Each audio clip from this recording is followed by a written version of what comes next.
Good evening, and thank you for joining us for the second listening tour of the school year with the superintendent and school board members. My name is Cherie Johnson. I'm the director of the Office of Strategic Communication and Community Engagement. We also have our superintendent, Dr. Bruce Benson, as well as our school board chair, Ms. Patricia Healy, our vice chair, Mr. Dwayne McCosker, school board members, Ms. Pamela Young. We also have Dr. Sarah Chase and Ms. Holly Hazard. We host 3 listening tours a year in different parts of the county. It's a chance for parents in the school division to speak to the superintendent and school board members in a town hall type setting. The listening tour is part of both the communication and strategic plans. This evening, you have the opportunity to engage directly with school leaders and provide input on issues that impact students and families. It's important for school leaders to have a conversation with parents. Improved school community and parent engagement is one of the top priorities for the communication office and the division. Most of you signed in at the door, and we really appreciate it. You also placed your questions on note cards. During this meeting, I will serve as the moderator and read your questions. The superintendent and school board members will answer those questions. You can also continue to fill out the cards with your questions, and a communications team member will pick up your questions and bring them up front to me. We will wrap up the event at about 8 p.m. and try to answer every question. If we do not answer the question this evening, we will respond to you within several days with information that you requested. Please be sure to place your name and email address on the card in case we have to follow up with you for an answer. I would also like to take just 1 second to recognize some other officials that we have here today. I see Ms. Meg Bumke, Board Chair for the Board of Supervisors. If you could wave, she's here tonight. We also have Sheriff Decatur here, and thank you for members of the Sheriff's Department also being here tonight. Thank you so much. Again, thank you all for joining us. And now I would like to introduce the principal of North Stafford High School, Mr. Dan Hornick, followed by Dr. Benson, who will discuss school safety, Mr. McCosker, who will discuss the budget, Ms. Hazard will discuss school growth, and Ms. Young will discuss the new Equity, Diversity, and Opportunity Committee. And then we will open it up for questions on various topics for discussion. Mr. Hornick. Thank you very much. Good evening. We want to welcome all of you to the world's greatest high school, North Stafford High School. It is a sense of pride for us, of course, to be able to have everybody in this beautiful new space. And we'd like to thank everybody that's in this room that had a hand in making this amazing library space happen. So obviously it is a sense of pride that we have you here. Most importantly, we are excited about the opportunity to engage in discourse with the community. One of the biggest things that I have seen as I've progressed through the years in Stafford County is a commitment to opening up lines of communication and building trust with the community. And I think it speaks volumes for the folks up here being willing to come and speak with the community, and all the folks that we have here that take the time out of their evenings and their schedules to come and discuss relevant and pertinent issues. So we welcome you to North Stafford. We hope you find this to be productive, and we look forward to the conversation. Thank you very much. Thank you, Dan. And we also would like to have Ms. Patricia Healy. Would you like to say a few words? Okay, we want to thank you all for coming out. This is an amazing turnout, and also thank you, Mrs. Baumke, for coming as currently the chairman of the Board of Supervisors, but also a former school board representative. And Sheriff Decatur has graciously agreed to answer questions as well. So we're very proud of our partnership with the Sheriff's Office and very grateful for what they do to help us make our schools and students safe. So thank you for coming out. We will keep our presentations and remarks as a school board brief to the extent that we want to allow time to answer your questions and be responsive to you. So thank you. So just a quick few words about school safety. I want to ensure everyone in our school communities that school safety is our top priority, both for our students and for our staff. We have a wonderful partnership with the Sheriff's Office. We work very closely with them in dealing with issues in our schools. I do feel like our school community has been at the forefront in being proactive in creating safe spaces across the division. All of our schools have security vestibules on them, which means you have to go through 2 doors in order to get into the building. We have electronic access, A-phone systems at the front of every one of our buildings that require folks to show an identification and be buzzed in to get into the building.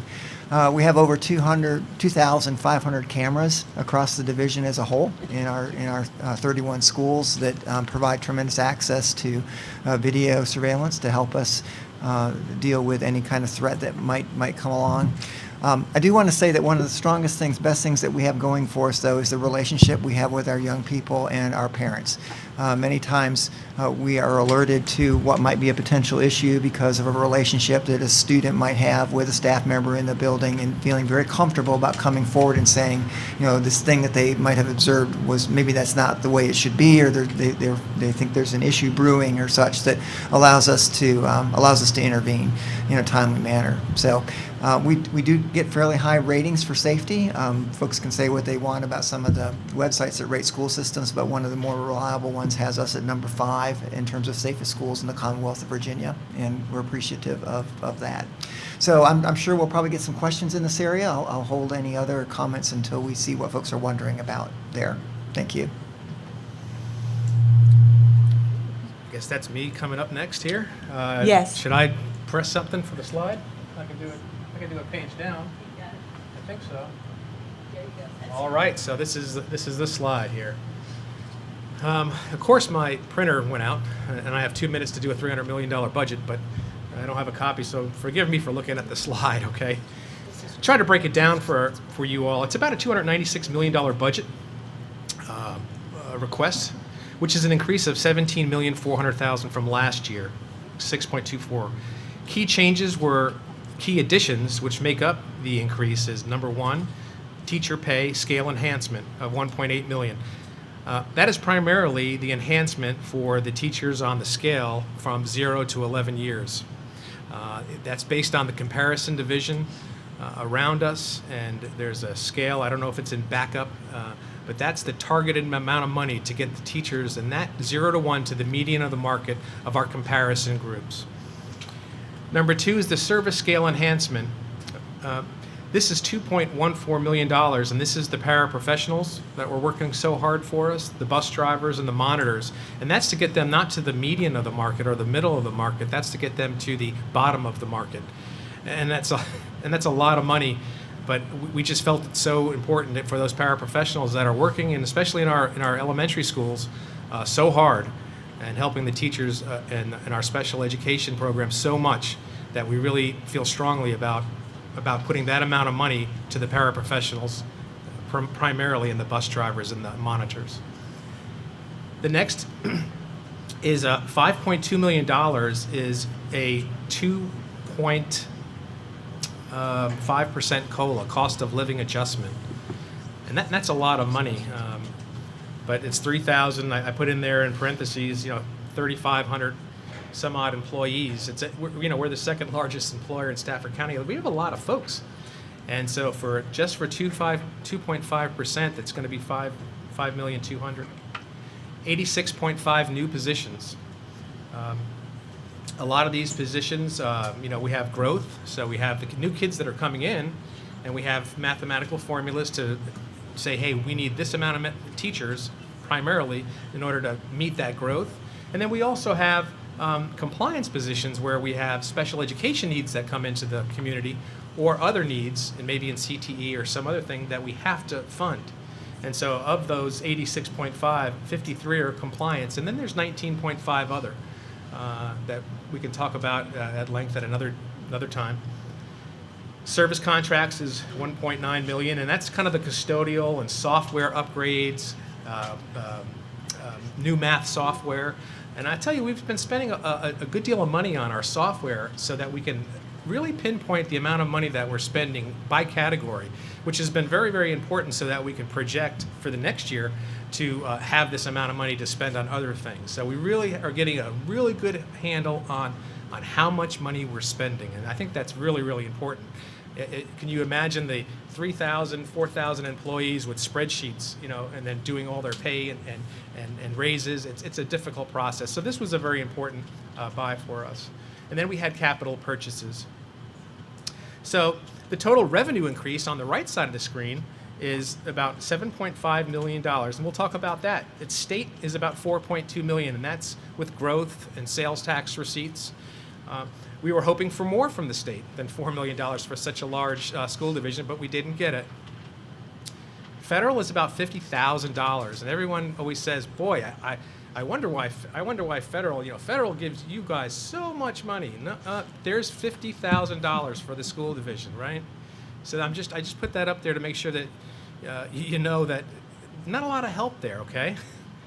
And then miscellaneous, we have. Oh, do I need to? I think that's a good way to say, Dwayne, your time's up, as Ms. Healy pointed out to me. I'll try to fix it here, I guess. Oh, it's back up. All right. And local funding, this just came out Tuesday, with the county administrators proposed to the school board, to the Board of Supervisors, about a $3.27 million increase for school use, and then some other. And I put in there a note that, it's the county administrator proposed 6.36 for education. However, 2.69 of that money went directly to a Community Service Act private day school placements, which is it's a very expensive special education program that not only the school division, with the compliance of the special education positions that I showed up there with the 53, but the Board of Supervisors also have a pretty big bill for the special education compliance, and so that takes out money from the few dollars that we do get from the state and the county. So that's it. Okay. Ms. Hazard? All right, well, I'm going to just, I am such a visual person that there are a lot of slides that are going to talk about growth tonight, but when you talk about growth, many times we focus primarily on number of people arriving, which is one part of the equation for us as a school district, is we are getting more bodies. But we also have to identify some more about the children and those that are coming, because our budget always needs to reflect the needs that we are serving. So we also are tracking the needs of our students, rises in certain areas, so that we can make sure that we have the resources to meet those needs. So this is just a basic slide showing increases. I'm sure most of you know that it is getting more people here in Stafford, but this is regarding our students. Next slide, please. Our next one is our English as a second language student. This is an area that we are growing fairly well. But back on that slide. No, that's fine. Just to give us, those do require additional resources in our schools. So I just wanted to show you that. The next one is going, our free and reduced lunch population is increasing as well. These are just so you get some ideas. Growth in many areas has growth impacts. The next slide. Special education. Mr. McCosker already indicated some of that, but we are growing in that area, and it's not just the growth on a student basis. It may also be of the needs that we are reacting to. Some are more severe, some are maybe less severe.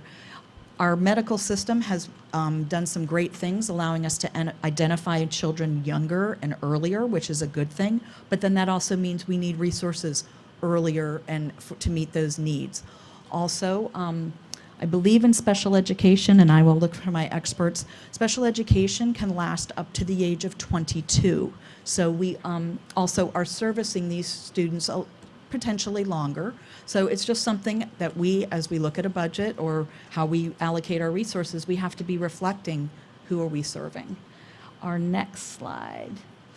This talks about our enrollment. This is about our elementary schools. It's a stoplight chart. Red, as you know, is not where you want to be. You can pull out your favorite school and see when they will be going red, as you see some of them are now. One of the interesting things for us to remember is next year, 11 of our 17 elementary schools are closed to transfers because they are in the 90% or more projected enrollment. Next will be middle school. Next year, A.G. Wright is our only middle school right now that is closed to transfers. And then our next one will be high school. And we have 2 schools next year that are closed for transfers, Stafford High School and Colonial Forge. So I could talk about sort of our changes in the elementary, but I'm going to hold on that so that I'm quick. And then the next slide.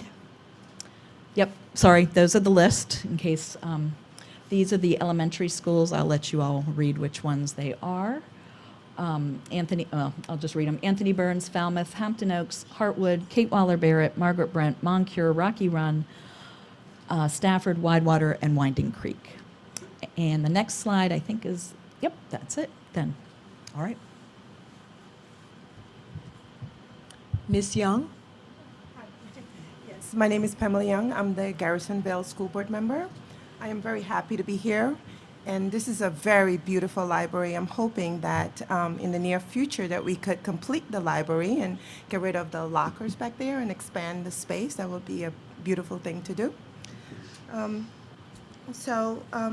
believe in students having equal value and should have the opportunity to succeed.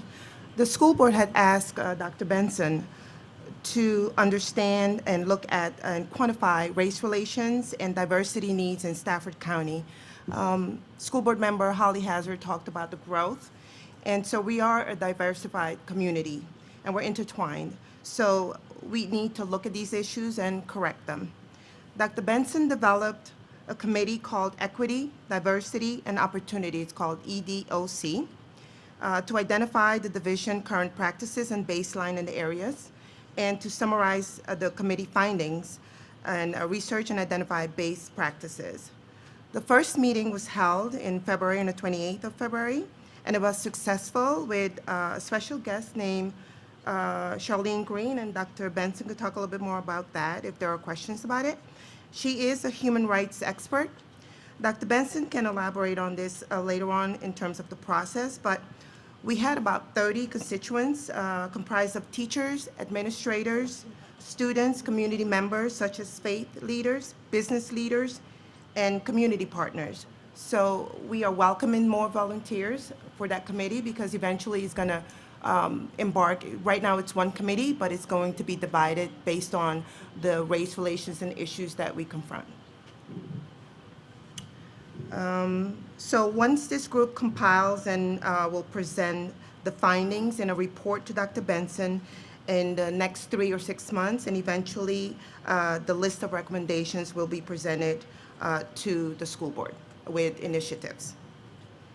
Thank you. Okay. Dr. Benson, did you want to add anything, or we'll go right into questions? I think we should go on to Okay. questions from folks. Okay. All righty. I'll go ahead and start with school safety because I have the thickest stack. So I'll start with the school safety questions. So this is a question. What is the school system doing in a proactive manner to ensure school safety? Such as in Illinois, schools are revamping doors, adding smoke in halls to deter active shooters.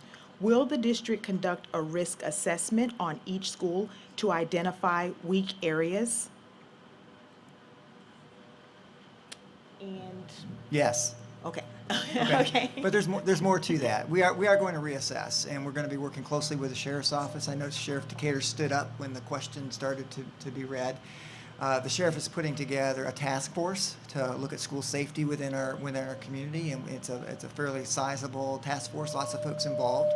We'll be reviewing our current practices and looking for areas for improvement. We already know that there are some areas that we would like to get some improvement in terms of physical security, but there are also probably some things in terms of protocols that we need to review as well. The school board added about $500,000 to their funding request at our last work session to look at some enhanced areas, including securing a second door from the main office into the hallway and expanding the use of our A-phone system. But I would be happy if the sheriff would like to comment any further about where we're headed with this task force. Good evening. How's everyone doing? Thank you all for being here. One thing I want to let you know up front, and it's very important for everyone to understand, we have an incredible relationship with the Board of Supervisors and the school board, and we all have that common goal of keeping our schools safe. It's always been at the top for as long as I can remember. I've been with the department for almost 31 and a half years, been the sheriff for 2 years, and I was the chief deputy for 15 and a half years. And we've been doing proactive things as a group, as a collective group, for many years, especially after Columbine. That really started changing things, and then after Newtown, Connecticut in 2012. So it's important for you to know the one thing that makes Stafford County a great place to live is the fact that there's a lot of people in this room on both boards who really deeply care about our community, and we work closely together. So that's important for you to know up front. So there's been a number of things, a litany of things I could tell you about that we've done in partnership with the schools to keep everyone safe.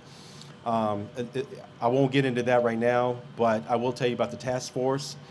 The group is a school safety task force that is comprised of members of the Sheriff's Office, Fire and Rescue, and a lot of the members come from the schools. We have 2 representatives, 2 principals from one middle school, from one high school, and one elementary school, and then we have folks from central office who are also involved in it. And our goal, even though we've been proactive and we've been progressive with what we've done in the past, we want to look at what we're doing and continue to improve. You've never arrived when it comes to safety. So what we're going to do is we're going to look at a number of things that we've done and try to improve on those things. And those things can be things pertaining to the school security as far as the hardening or the physical part of the schools that we can look at to improve on, locking mechanisms and those kind of things. And then we're going to look at procedures, emergency operation procedures as well, and all those kind of things. We're coming together as a group. We have a lot of smart people involved, and then it's an action-oriented group, so we want to take action, and that's what we intend to do. So hopefully we'll have more for you as we progress along. First meeting is tomorrow, as a matter of fact. Thank you so much. The next question, when will Brook Point and all Stafford County Public Schools receive additional armed security for the safety of our children?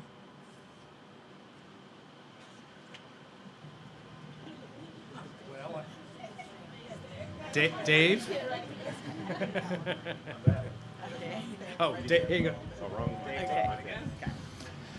Okay, currently we have 5 high schools. We have a dedicated school resource officer for each of the 5 high schools. We have 8 middle schools. We have a deputy dedicated to each one of those 8.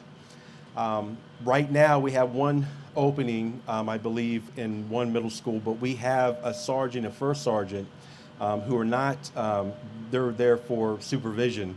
So we have our sergeant who is taking care of that opening of that particular middle school. So right now, every middle school, every high school is covered. We have 17 elementary schools, and we teach the DARE curriculum. There's a lot of localities that don't teach DARE anymore, but we do.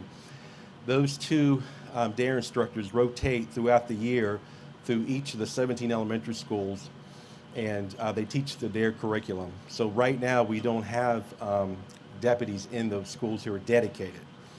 Now, when it comes to that, we're going to be looking, I mean, it's not a choice for me. It's got to be a collective choice among county officials to look into it, to find out, what is the best measure to take. There's a huge price tag, and please don't take this the wrong way. You can't put a price tag on safety, but they have to be realistic about it. It's going to cost $2.3, $2.4 million to do that. So it's a lot of money. We also have to look at the challenges that we have for hiring and recruitment. We actively recruit and hire, and we've done a lot better with keeping our deputies, but we're competing with Northern Virginia. We compete with the federal law enforcement agencies across the Northern Virginia, DC, Maryland area. So for us to hire that many and to retain them, it would take time, for us to do that. But we're working on it together, and we're going to determine and figure out what is the best measure to take, and then we'll proceed from there. Thank you. If you want, you could sit right here. All right. Thank you. Thank you. What safety measures are going to be added or addressed in classrooms specifically to help ensure the students have a chance at defending themselves? My daughter was just told to sit on the floor in a corner. This doesn't make them feel safe or have the ability to defend themselves. I want to know what can be done. So that's part of our effort in practicing our lockdown drills, and there are things that we need to occur in those classroom spaces beyond students just sitting on the floor. It's important that students are out of view from the door that enters into that classroom, such that if somebody were in the hallway, they would not be able to tell whether or not students were in that classroom space. And we do practice that. Matter of fact, we practice more than what the state requires us to practice, although I would probably say we need to do more of that. We had a student at one of our most recent board meetings bring up a really interesting observation, and that is that we have 4 fire drills, one a week during the first month of school, and a fire drill every month thereafter. The state only requires us to do 2 lockdown drills. And I think the student cited that it was the last time a student lost their life in a school-related fire was in the 1930s, and such that we need to put more emphasis on that, on the lockdown drill, and make sure that students understand what it is their responsibility in participating in that drill. Regarding school security, aside from the interior security, how is Stafford County Public Schools going to improve external security? So in terms of, and I spoke to this a little bit earlier, in terms of surveillance cameras, we have over 2,500 cameras across the division. One of the enhancements that's currently underway is that in order for the Sheriff's Office to have access to our cameras, they need to be on our wide area network. And we're in the process of laying fiber into the Sheriff's Command Center such that they will be able to have access to our cameras in real time, which will be great. We've had access previously from the cruisers through the laptops that were available, but you had to get within the Wi-Fi bleed over space outside of each one of the schools in order to be able to access them. But this will give them access all the time to the cameras, which will be a great enhancement. We have some. We're pretty well covered at the secondary and middle school level in terms of being able to observe what's going on outside. We have a little bit of a challenge, I think, at the elementary level. I think one of the things that we're looking to try and improve is the camera access that we have to elementary playgrounds and lighting, particularly in the evening. We also are exploring putting an electronic notification system on doors that are left open or propped open, which they shouldn't be, right? But someplace in the building to allow better egress for something that might be going on with students or classes, and that's not supposed to happen. But we've got a kind of a human control issue that we need to deal with. But we can use a technology that would allow an alarm to sound in the event that a door remained open for longer than a certain period of time. So a number of efforts underway. Some of which are physical security. Some of them are about making sure that we've got good practices and folks are following the protocols that we currently have in place. Okay. What is Stafford County Public Schools? This actually is a 2-part question, so I'll just ask them together. What is Stafford County Public Schools' view on teachers having guns to safeguard our children if an active shooter incident occurs? Another person wrote in, President Donald Trump has spoken recently about the idea of giving certain teachers guns. What is the school board's opinion of whether or not we should do this and why?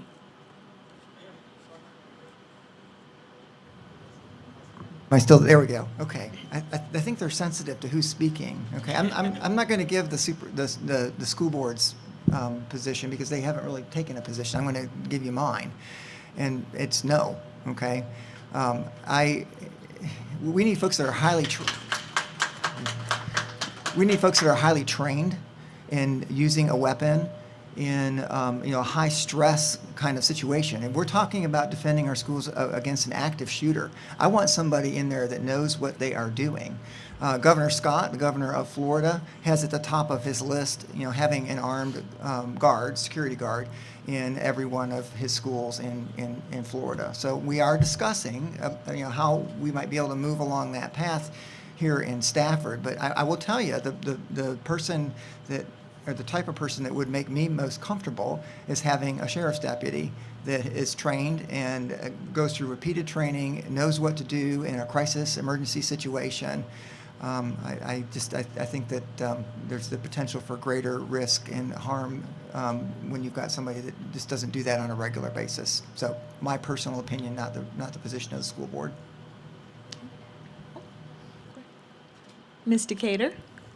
Just to briefly add on to, I personally completely agree with Dr. Benson's stand on that, and I would also just add that we're already asking our teachers to do quite a bit, so to add additional responsibility onto what they already have to do in the classroom would be insane, especially when it comes to protecting our students with firearms. Okay. Here's another oh, yes, go ahead. School board has been discussing, and we discussed this at our meeting the other night, and we'll continue the discussion at our meeting next week, is to request possibly that the Board of Supervisors fund through the Sheriff's Department a full-time school resource officer, which is, in other words, a sheriff's deputy, who would be, of course, armed for each of our schools. And that's something that Dr. Benson has advised us that was his number one determination of what we could do to enhance safety in our schools, and that's something that we discussed the other night. And there's just ongoing discussion with it. We've talked to Sheriff Decatur about it, and it's certainly something that I think there is support for. But we will not have a decision on that until next week at the board, because what we are looking at is a resolution asking the Board of Supervisors to fund that in the upcoming budget year. That will not be a funding, though, for the school board, because these staff people will not be working for us. They will be actually members of the sheriff's office. And Ms. Young, you had a comment? A comment also, kind of loud. A lot of us are thinking about the outside and thinking that the shooter or someone is going to come in and harm the kids, but sometimes they're already inside. So we also need to look at that. And I talked about that on several occasions, where we need to look at those students that are sitting alone, no one to talk to, eating alone, and have behavioral problems. So we need to look at that and make sure that we have enough social workers. And we also need to look at the anxiety that the students are feeling right now, in addition to the teachers. So I agree with Dr. Benson and Ms. Jamie Decatur. We need to look at gun control, not supplying more heat on the teachers. They do enough already. Thank you. Okay. Did you have anything else? Okay. Moving on to the next question. I was told exterior doors are not alarmed during the day. What would stop a two-person team from working together to gain entry into the building? For example, letting others in. How can we alarm those doors during the school day? I think we just spoke to that, is that there are systems that we can put in place that would signal to us that exterior doors have been opened beyond the main entrance to the building. This is the next question, and forgive me if you feel like we've already answered it, but let me know. What security measures are planned to be added ongoing that will be noticeable and behind the scenes throughout the schools? What is the time frame to implement new and added security measures? So there are some that are already in the works and that are funded in the current year. Okay, and I just to be clear, we're not going to publicly announce every measure that we have in place. Okay, because then we're just going to have somebody that's going to say, well, I need to get around that, and I need to get around that, and I need to get around that. But I will tell you one, okay, and that is that we currently have duress buttons available in the main office that go to a call center okay?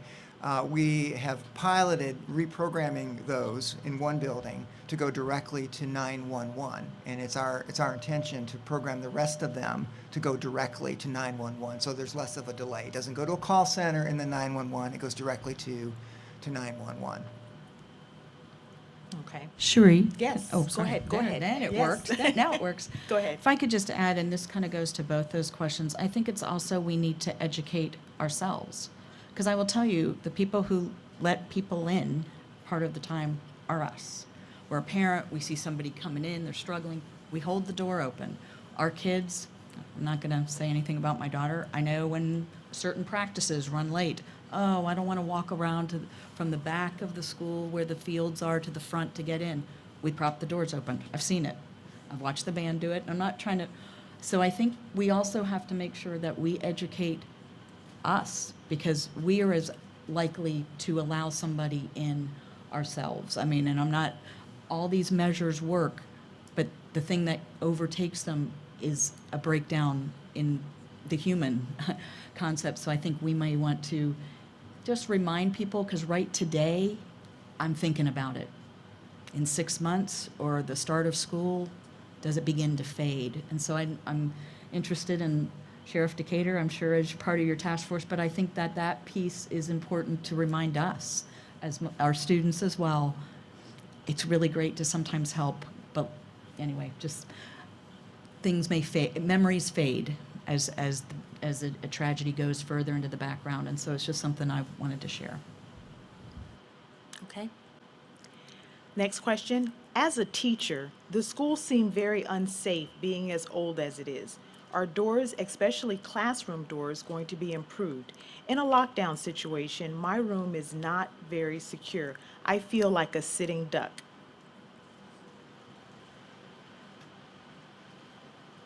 Doesn't have a name on it. And we kind of need to know where that room is and why you might feel that way. No.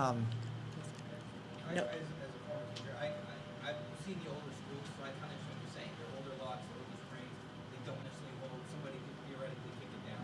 So it probably goes along the lines of either reinforcing the new doors or what additional things can be provided to teachers. I mean, you can Google it for stuff that can go in the classroom that they can then Sorry. use to reinforce the doors. So we'll, I think we're going to rely on our task force to help us figure out what we might want to do additionally. I will say that we did go back through and upgrade all of the locks on the doors across the division that used to require a key, and you had to essentially step outside in order to lock the door and then pull it shut.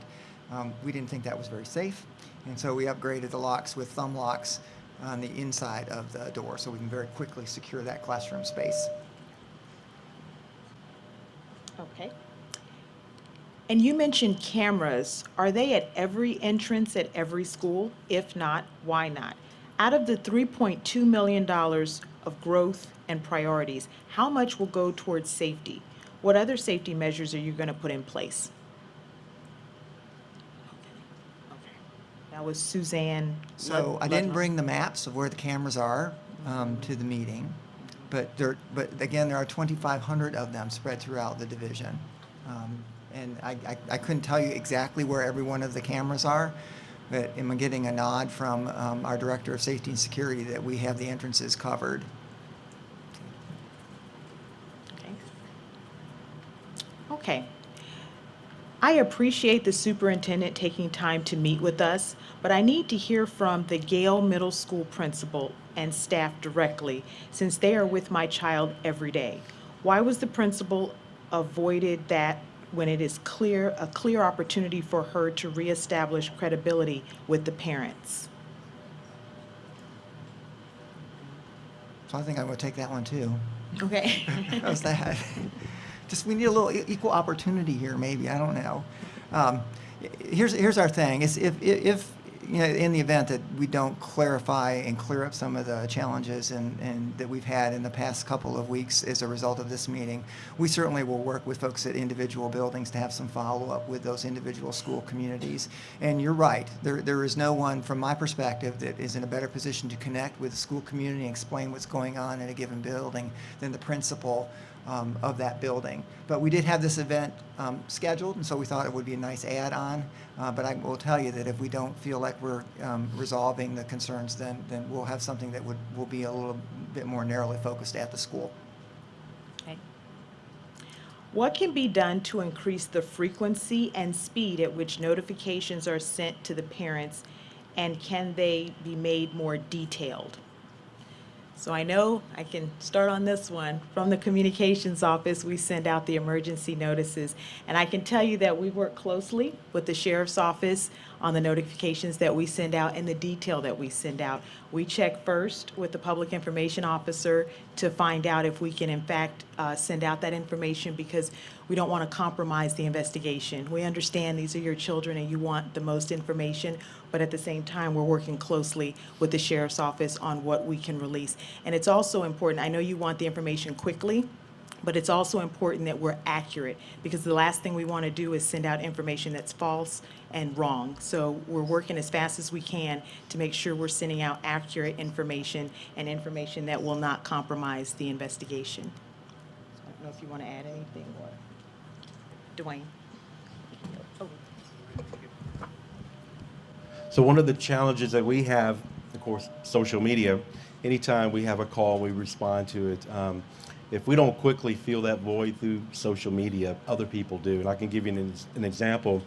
Over a year ago at Park Ridge Elementary School, we had a report of a person with a gun in the parking lot. We got there very quickly and determined that it wasn't true, and we deployed our deputies and did a security check, and we had our dogs and everything there. But people were quickly putting on social media that students had been shot, and so that vacuum is filled very fast by people who don't have the information. So we're very mindful of that. The Gale Middle School incident with the kid bringing the BB gun, that worked the way it should have. And here's what happened, if you don't know. But there was a student who observed a boy who she thought had a gun in his backpack. The young girl went to the principal went to the SRO, and then we had a half a dozen deputies respond. The SRO jumped on it quickly. The partnership, as I mentioned earlier, worked great. The young girl couldn't identify the boy with the potential firearm. They went to the surveillance cameras that we've talked about, and were able to pinpoint and locate the boy and identify him. And then the school folks in the SRO went to the boy, recovered the gun, and he was arrested and taken out of the school. So that worked the way it should have. And so we quickly try to get some kind of information out.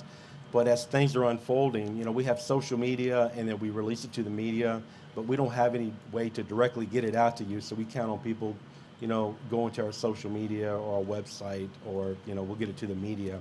But we try to get it out quickly. And another challenging thing, whenever there's a lockdown or anything going on, every kid has a cell phone, and they're just blasting out information. And many times they only have a little bit of that information, and then it just stirs a lot of people up. So that is a challenge for everyone, but we try to address it as quickly as we can. Thank you.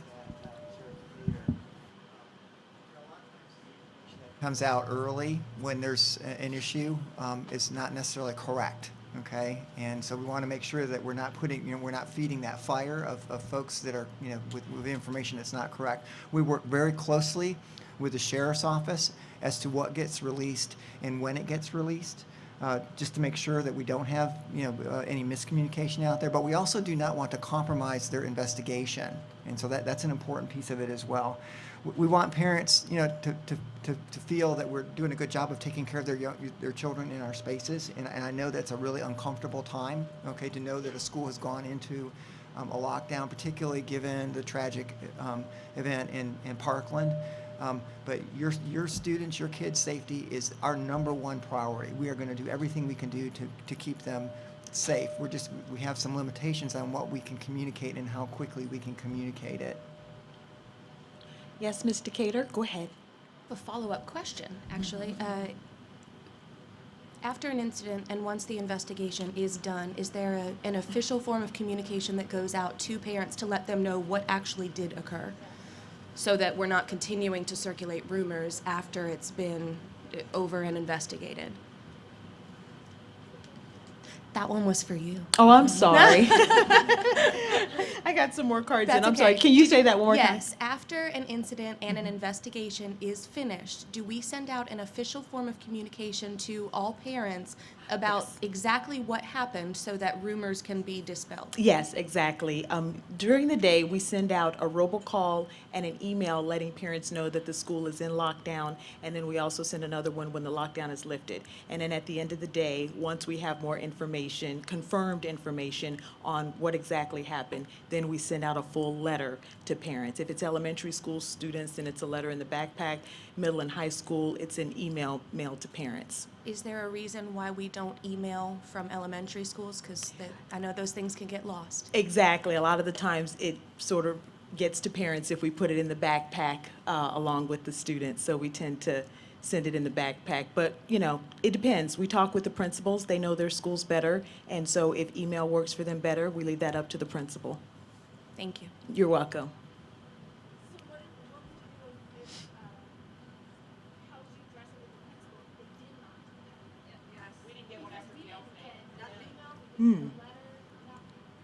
Well, I know that I sent one of the letters out for Gale. We sent an email home for Gale.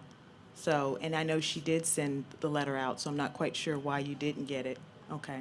So we did send one out. I know I helped her prepare it, so I'm not sure. I'll have to check with her. And I know I sent one of them out myself in Parent Link. We're going to have an after-action meeting at Yeah. Gale. Okay. Yeah, probably so. Yeah. The staff too, because numerous children were told that that was just a drill while it was happening. So how are the students supposed to take a teacher seriously when it's not a drill, when they were previously told that it was a drill when it wasn't? So we'll There's a breakdown of trust. we'll have a follow-up meeting at Gale. Okay. Well, I wasn't sure if you guys were aware that that occurred. Okay. Thank you. Thank you. Can we also, when this is over, get your email addresses so we make sure you're all Yeah. listening for the next You can time? just Thank you. stay behind and let me have your email address. Another question is short-term safety concerns. For example, metal detectors for staff to prevent similar incidents that took place at Gale Middle School from happening again. Metal detectors. So metal detectors have been discussed from time to time. There are some logistical challenges to using metal detectors to check every child going into a school given the size of our schools. So you've got a high school the size of Colonial Forge. You've got 2,000 kids that are entering through multiple points, and you have to have multiple points to get that number of students. And so we are exploring some possibility there.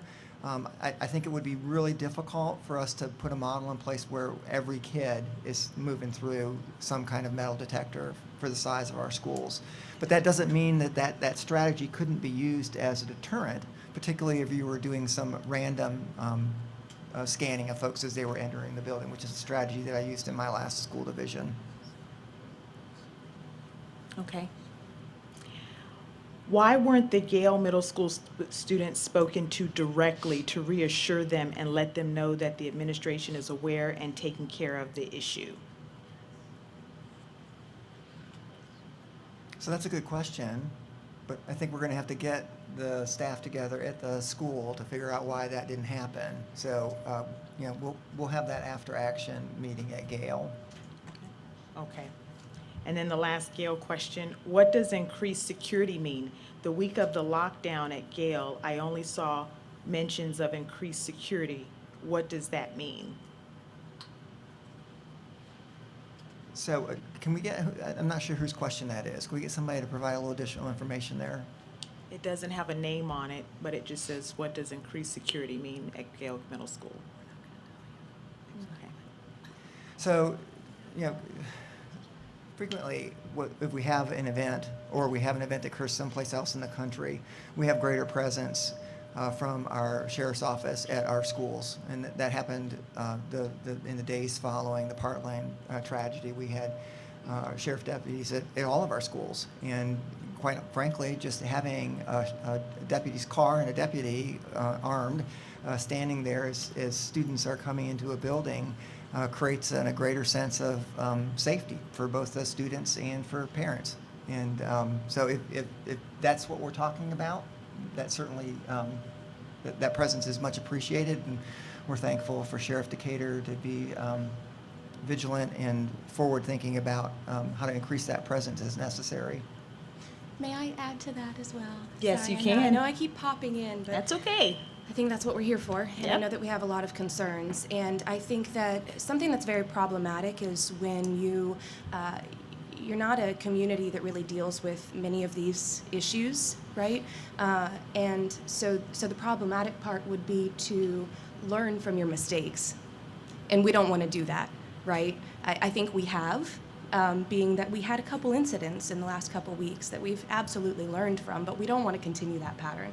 And so personally, I'm very excited that Sheriff Decatur has acted so quickly to put together this task force to make sure that, because he is the professional, you know, we're sitting up here and we're speaking to you about school security, but we're getting our information from him because he's the guy that knows what he's talking about, right? So he's put together this task force, and we've got a lot of work to do, and they're going to be making sure that we're being forward-thinking rather than learning from some of these mistakes. So as challenging of an answer as that can be when we're dealing with our children, you know, that I think that that's a really good thing moving forward, that we have this in place.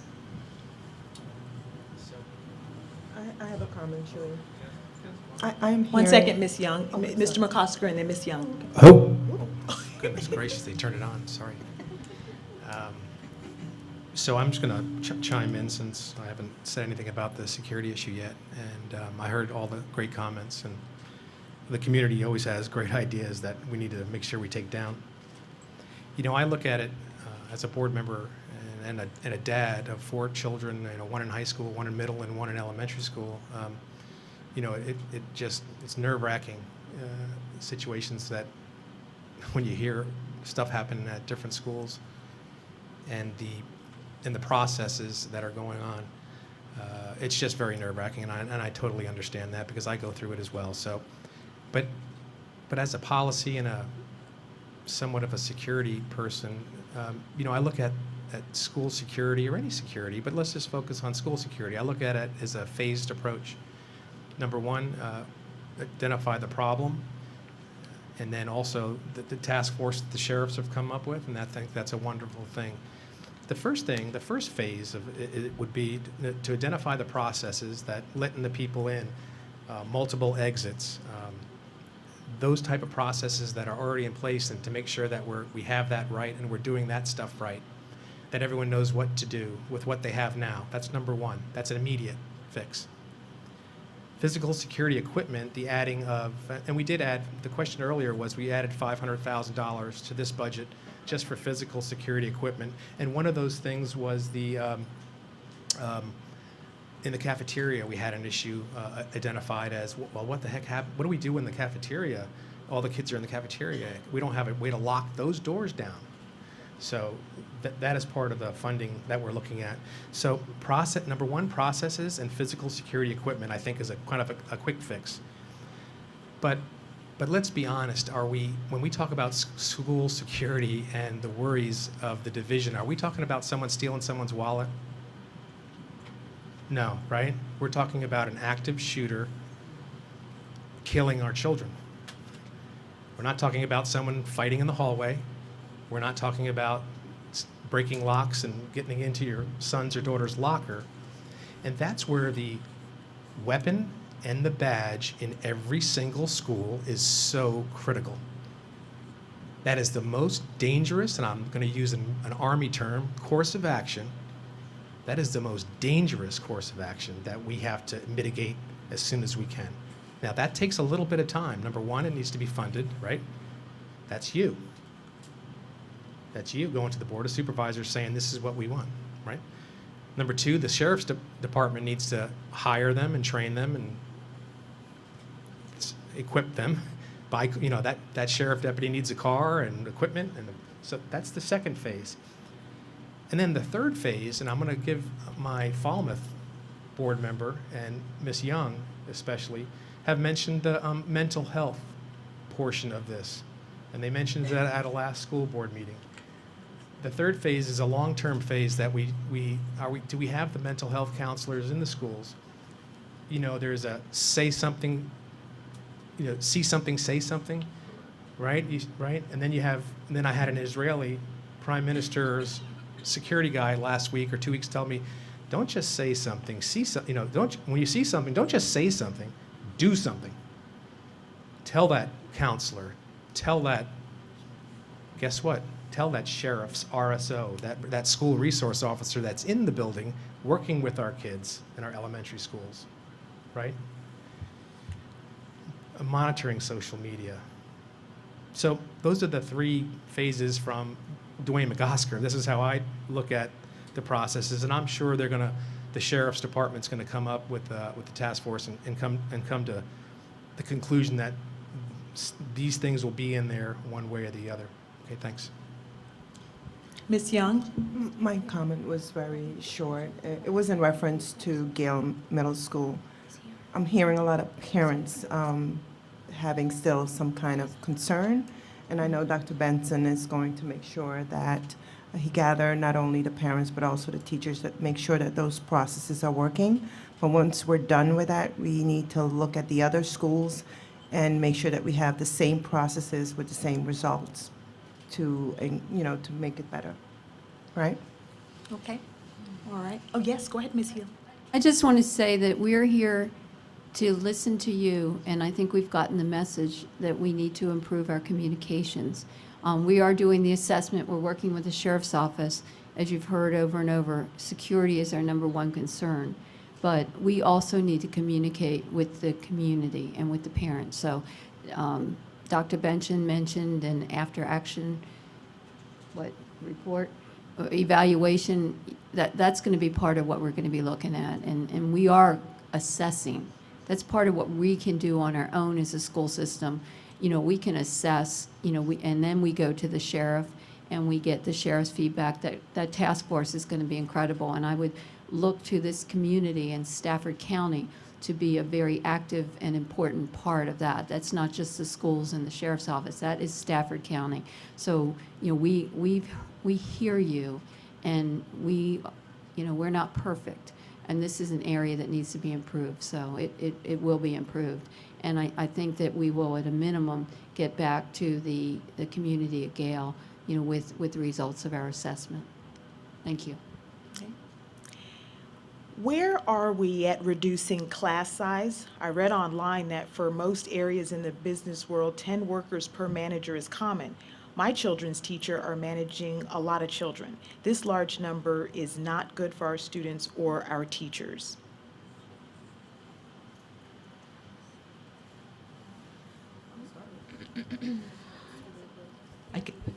On that one. I can start on this one. Several years ago, the board put forth a class size reduction plan. We started in the elementary schools, and we made great progress. I will say that is, of course, a number that is how you start the year. As you know, people do come over the year. The state standards, I should know them. I used to have them, but I didn't bring my sheet. We are trying to do better there, definitely, in our elementary schools. But what that requires is additional teachers. And I can speak to each school that the Hartwood students go to.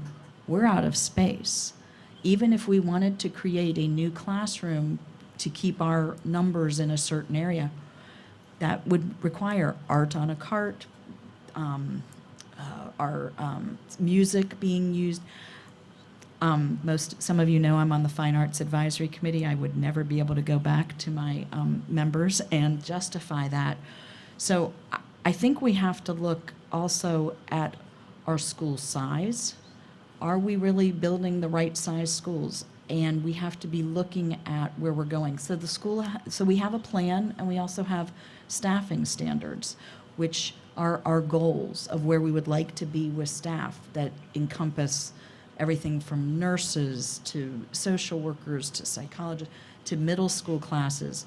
What we had this year, we have added in our budget the addition of focus teachers, which has been in the budget. Mr. McCosker, you can probably speak to, you can probably tell me, but how many years? At least 5 or 6 years.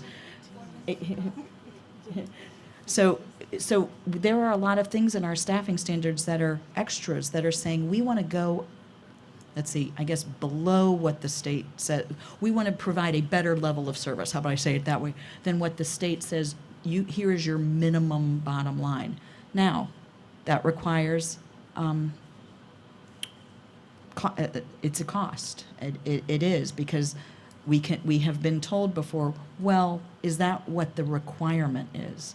I believe that the school board's answer to that is, we want to do better. We don't want to be an average school system. We want to be a great school system. And some of these staffing standards and some of the class size reduction that we have put forward are designed to make us a world-class and a great school system, and not average.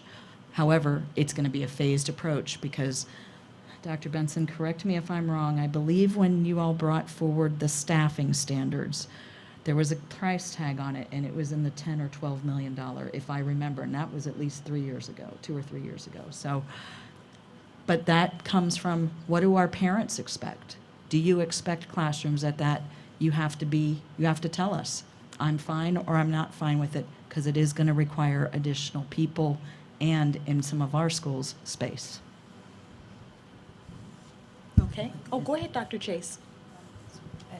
And I think we also probably need to be looking at our high schools. We have some classes that are rather small and other classes that are large. And in looking at that, that may mean that we have fewer course offerings at the high school in order to relieve some of what's going on in the elementary or middle schools. Okay. All right, our next question. I'm concerned about the walkout and notice of the sit-in. Should the schools play into this at all? What are the rules or consequences for students leaving the building? So we provided some general guidance to principals. We expect no leader in our buildings to take a position one way or another, whether it's about gun control or anything else. That's not their job. However, our students have a right to have a voice and have a way to express that voice in a manner that we feel is safe, and that's part of our concern. We think that having a large number of students exit a building at on a given date at a stated time is not particularly safe, since that might be happening at every school across the country. So we have asked our school leaders, principals, to sit down with student leadership in the building and talk to them about what their desires are in terms of how they might want to demonstrate either support for those that lost lives, families in Parkland, or anything else that they want to do. But that part of it has got to be led by students. Our goal is to, whatever they do, to make sure that they are as safe as possible. And I was just looking, Virginia School Board Association puts out a daily kind of brief, and this has been a hot topic for school divisions all across the Commonwealth, all across the nation. And I think that our guidance appears to be in line with what is going on in other school divisions. You're going to have folks that are going to come down on two extremes of this issue. Okay, one is students should not be given the opportunity to have a voice. I will guarantee you that instruction is going to continue in our schools for students that do not want to have to share their perspective about whatever it is that they want to share. But at the same time, we need to recognize that they have a right to express how they're feeling and provide a manner for them to be able to do that. All the way to, let everybody walk out. And divisions across the Commonwealth are, stating they're going to allow students to walk out, they're going to escort them, they're creating places within the school for students to gather and voice their concerns.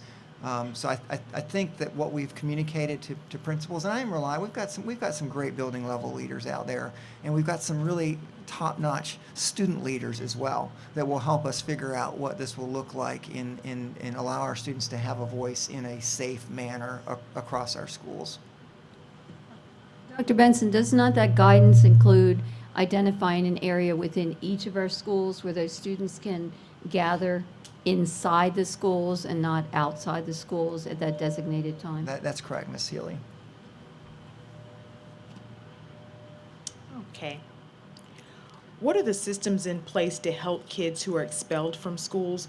What are the backup systems in place when kids are so anti-society that they cannot or will not take the help offered at the schools?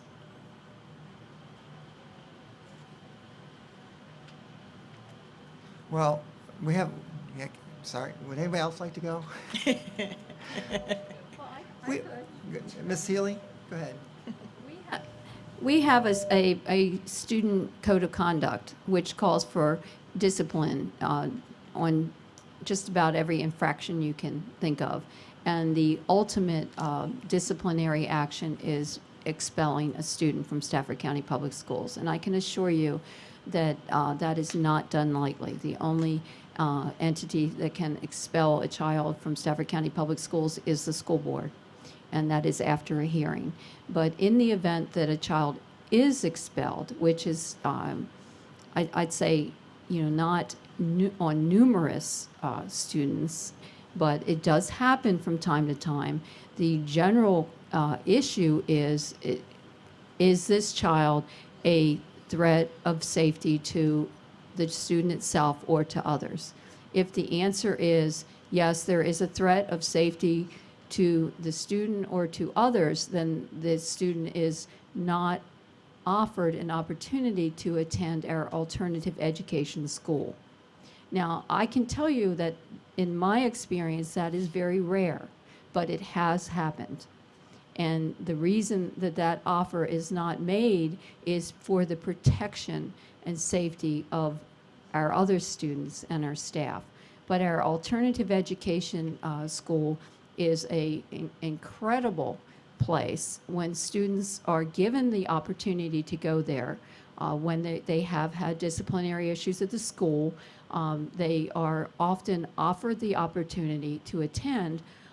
They have a contract with that school that they shall be on good behavior, and they will attend school, and they will, honor certain requirements. And if they don't perform in accordance with that behavior, they can be put out of the alternative education program. But we recently went to a graduation ceremony.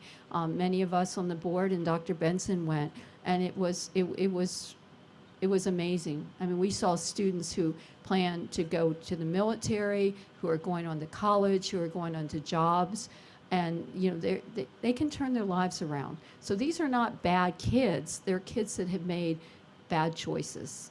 And it's a wonderful place. We now rent space from Mary Washington University down off Route 17. It's a beautiful facility, much nicer than it used to be. And the faculty there is dedicated to these students. They're much smaller classes. They don't have all the opportunities, for course scheduling, that our other students do. But they can get, they can get a high school diploma. They can get a GED, and they have an opportunity to make something and go on with their lives. So, but the determination as to whether they're offered that opportunity after they are referred for either a long-term suspension or for being expelled is that they do not represent a threat of safety to themselves or to others. If you have anything you want to add, you're welcome. But the place is amazing, and can we offer to let people visit? Or they could always contact the director. We're blessed to have a director of that program that is so committed to the students, there. And just, we have security there as well. Yes. Just saying, so don't just show up, okay? Did you have something, Ms. Hazard? Mr. McCosker, did you want to go next?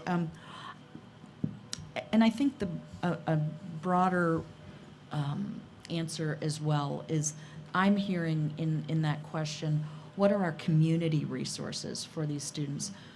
Our schools have a certain amount that are dedicated to our young people, and for many years we keep asking for diagnosticians and other things to be in our budget to be fully funded, which I'm hoping this year will happen. But There's also the piece about, and I attended our county administrator's budget presentation, but also a presentation he made in November and December. And he talked about there's the social services workers here in Stafford County. We have one of the highest turnovers, and we have them with some of the highest caseloads. So I think there's also got to be a community commitment to how are we going to support that a social services also net, because it has to be a partnership, in my opinion, between the schools, resources available. I believe at one point, and when I do this, I always probably kick myself later, but I believe that I thought in that presentation, they thought that we were down 5 to 7 to 10 workers in our Department of Social Services, and there's a very, very high turnover rate. So I think we as a community have to decide there is a school piece, but you can't always just help the student. You may also need to help the family, because many times what's happening, we can have an impact on a family, but it is somewhat limited to IEP, those kinds of things. We need to make sure we have those broader wraparound services within our community. And I have to say, Administrator Foley's presentation in that area was very eye-opening for me, but also something I think we maybe as a community need to address on a broader scale. Yes, Ms. Young? Wanted to add, I think I've mentioned it in previous meetings about the discipline. I know we have to go by the code of conduct, but it also depends on the teachers and how they view the children that they're trying to expel. And once the student gets to us, it's already far-reaching. So we need to be careful about that, and I think that with this new equity, diversity, and opportunity committee, that we could look at how we discipline our youth, and it's the behavior that some of them have. It's not discipline need-based, but maybe just a conversation and maybe what's going on at home. But I think that, yes, code of conduct, but if we look at the percentages of our teachers and dealing with our students, we need more teachers that look like the students so that they could understand their issues and their problems a little bit better. Mr. McCosker? Hello. Okay. Lastly, I just want to talk on this very quickly about some of the good things, not the disciplinary issues, right? But we have I guess a lot of folks don't realize, we're a pretty wealthy community overall. I think the average salary was $94,000, I think, on the budget, somewhere in that range. But we have homeless kids in our schools. Every year it's somewhere between 220 and 280. And I know we don't like to think about that, and Spotsylvania does as well, but we have the McKinney-Vento Act. We have a McKinney-Vento program that helps these young children, and there's a variety of children living in hotels. And so the staff at the McKinney-Vento is just one of the good things that we do, and reach out to the kids. And a lot of the board members here have been to the McKinney-Vento graduations, just like the alt-ed graduations, and it's a wonderful, wonderful feeling to take these kids and give them some special love, and then so that they can go out and do good things in society. And I remember one time, it's Doris Buffett. Doris Buffett showed up to one, and she took one or two kids and said, if you do well, I'm going to fund your college education. And so I just wanted to not end on the disciplinary note that our staff is doing some wonderful things. And I also wanted to say that we do have homeless kids in the county, and it's a shame. Okay. When will elementary redistricting discussions begin?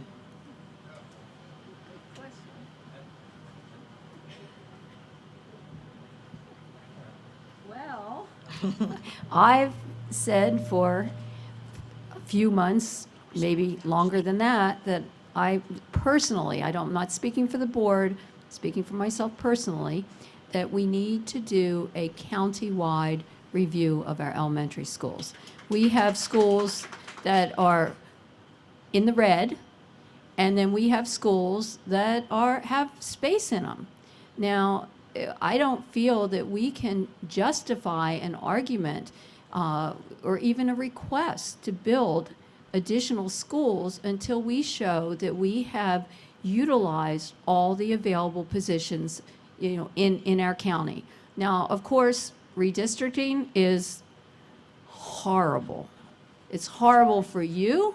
It's horrible for your kids. It's miserable for us.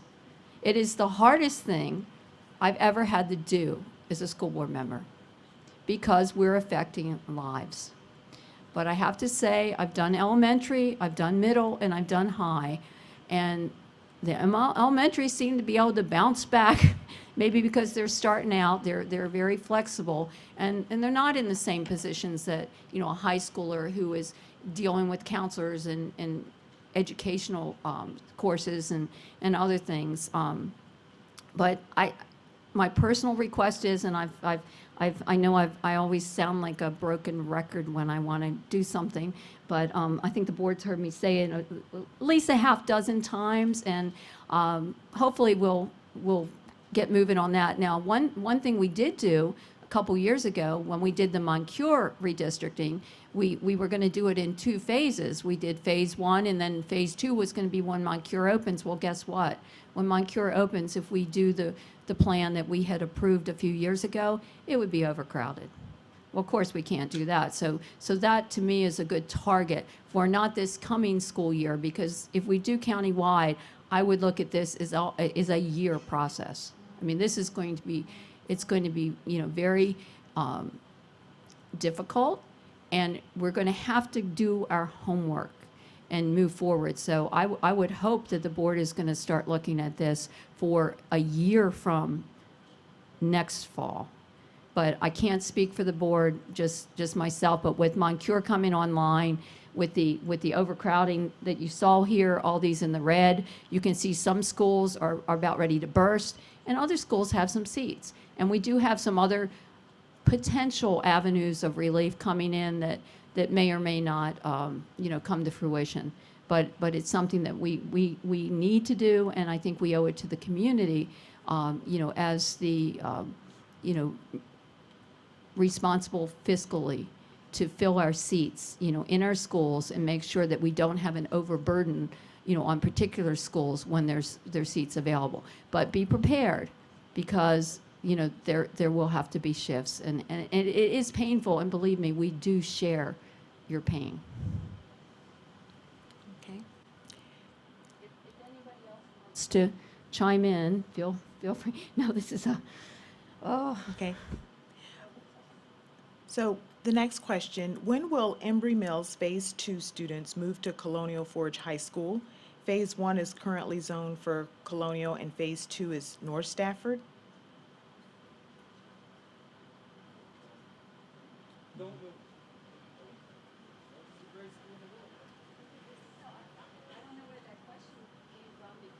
There's only one redistricting that we did for high school, and that had, certain students that, were in Forge and other students that moved to North. And I'm not aware of any plans to change anything. The one wrinkle in that, which we wanted to accommodate the families, the students who were redistricted from Forge to North were permitted to keep their students, at Forge until they graduated. But that didn't have anything to do with any, subdivisions that weren't built out or any new development. It was students currently, at Forge that wanted to stay there, and the families were required to provide their own transportation. Is there anything else, Dr. Benson, that you're aware of on that? No? Okay. A little bit of that. I think that many times as new subdivisions come in, they are advertised as going to certain schools. And I would be pretty disappointed if I bought a house because I was under the impression that it was in a certain school district. But the fact of the matter is that as more subdivisions pop up, depending on where they are located in relation to the other schools, nobody's really set in stone as to what school they're going to be going to. And it pains me to tell you that you may have bought a house that in a few years some other houses are going to pop up and then everyone's going to be moved. But that might just be how it is as long as new developments keep popping up with hundreds of students being put in these schools. So we also have to take a look at that. Okay, all right.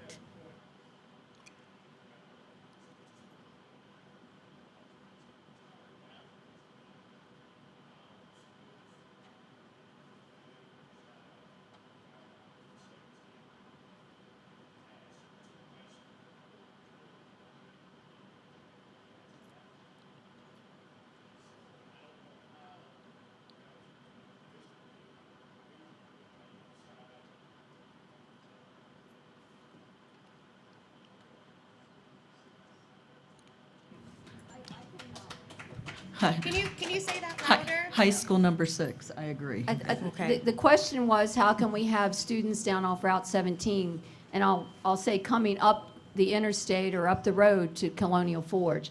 And I can tell you that when that change was made, which was many, many years ago, it was because Colonial Forge had room, and Stafford High School had no room. Stafford High School was maxed out on its student population. And when we did the last redistricting, that was one of the first questions that I asked. Why don't we put and it's about 500 students in that subdivision that come up to Forge, why can't they go back to Stafford? Because that was the intention. And I'll just, tell you that when they were moved up to Forge, it was not well received. It's whenever students get to a school, everything tends to work out. But when they were coming up here, they did not want to leave Stafford High School. But there were too many students and not enough room. And the intention was, when Stafford High School was rebuilt at a higher capacity, going from 1,800 to, 2150 now? Are they at 2150? Or, significantly more students there. The intention was that those students be moved back. And there wasn't room when Stafford High School was rebuilt. They were already full.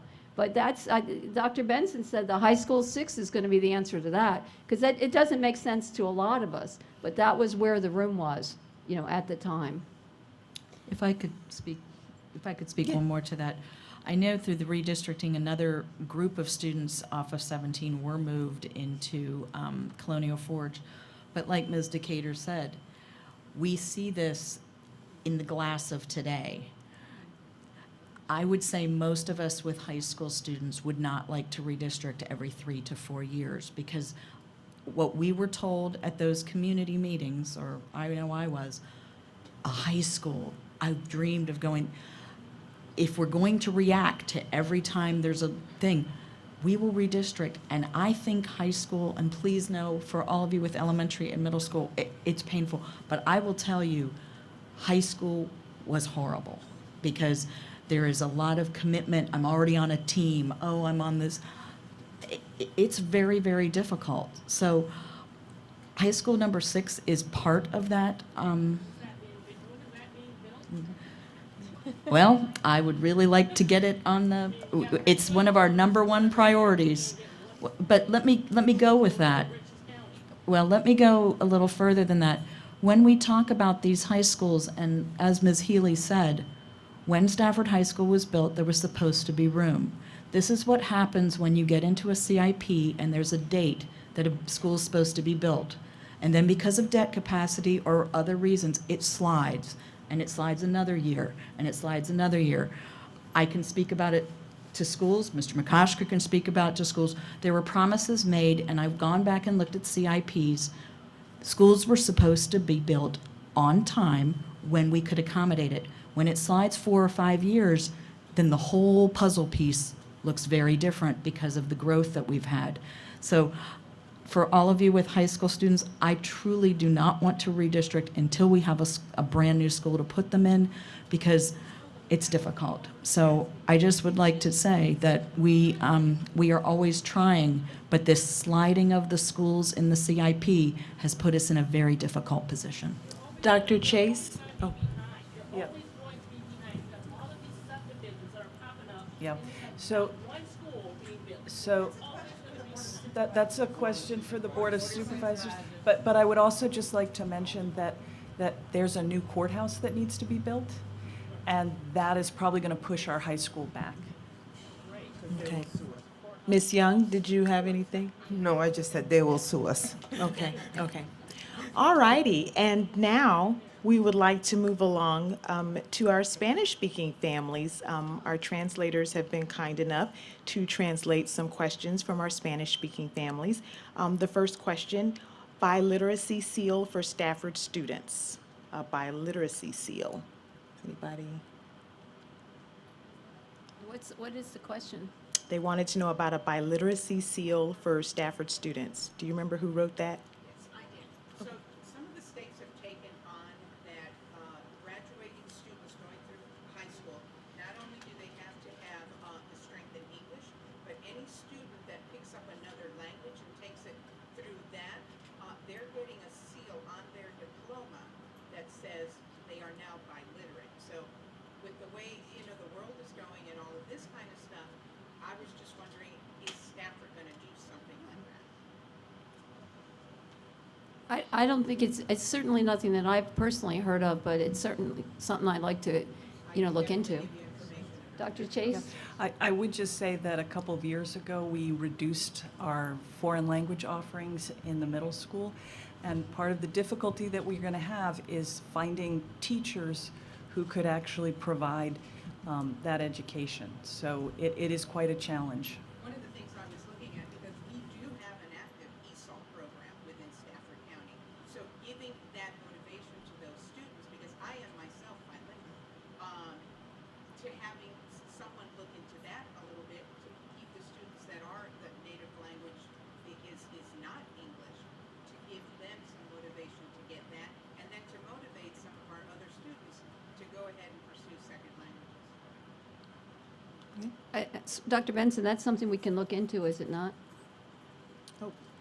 Yeah, we'd be very interested in looking what information you might be able to provide. And, I would love for us to graduate students that were bilingual and being able to, and being able to be conversant in that target language. Roxana, did you want to say anything?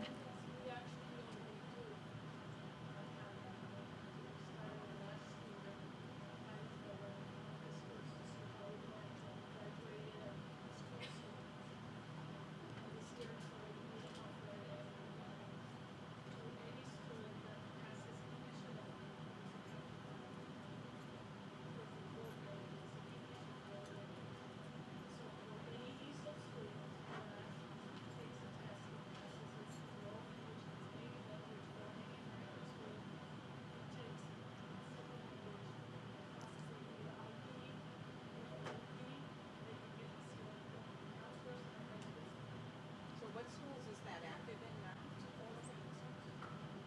I'll tell you, my daughter graduated from North Stafford last year, and we are bilingual, and that was not offered to her.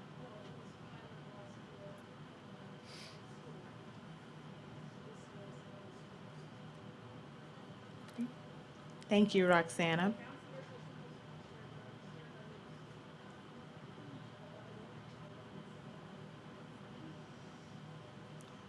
Okay.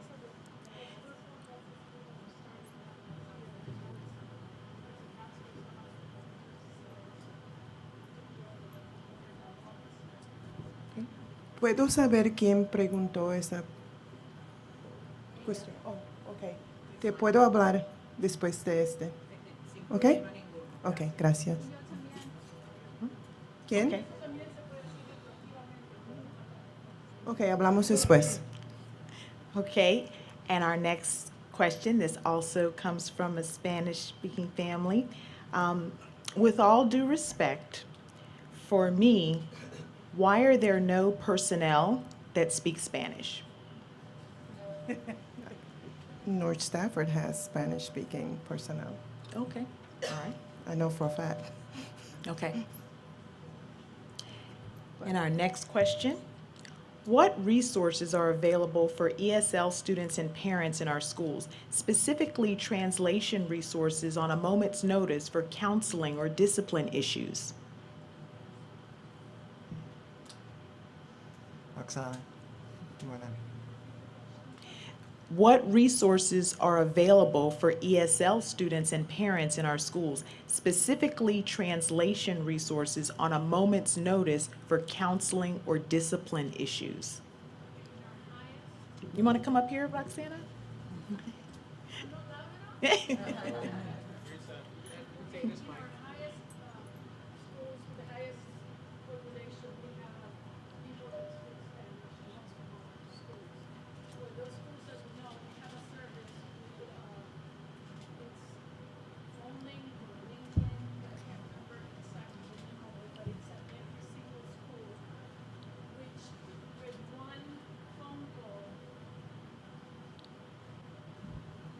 Hello?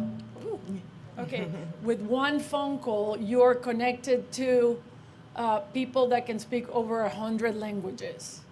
And this service is at every single school. As soon as a person walks into the school, all of the front office has it and has been training how to use that service. Not only that, but we also have provided a list of interpreters for longer